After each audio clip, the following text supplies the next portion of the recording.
ta'e namoota tarii isiniin galleedhaa fi amma guutummaan guutuutti isinitti hima. Tarii viidiyoon kun yoo dheerate iddoo lamatti kutuun koo hin oolleef jalqaba maal gootu interlink kan jedhu play store irra seentanii lakkuma hundum kanatti isinitti agarsiisa. Play store irra seentanii maal gootu appilikeeshinichi jalqaba maal gootu hin buufattu jecha. Appilikeeshinicha sana erga buufattanii emailii sin barbaachisa. Gmail keessanii maal gootu jalqaba Gmail qabaachuu qabdu.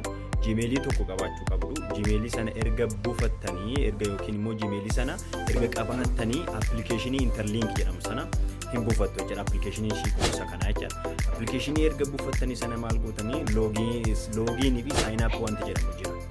Sign up jechuun kanaan dura hin galmoofne yoo ta'e, isin kanaan dura hin qabdan yoo ta'e yookiin immoo kanaan dura hin taphanne yoo ta'e sign up godhu.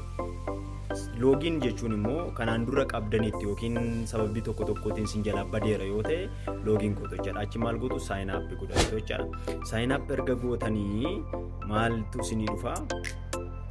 ID yookiin lakkoofsa dijitii 8 ol lakkoofsa wayii filtanii keessa galtu yookiin immoo bukkee ishii jirtu ishii gurraattii sana tuqxanii maal gootu lakkoofsa sana by default isinii fida. Innaa sana maal gootu sign up gochuu ni dandeessu jechuudha. Erga processii jiru emailii keessaniin erga fixxanii maal gootu verify jechuudha.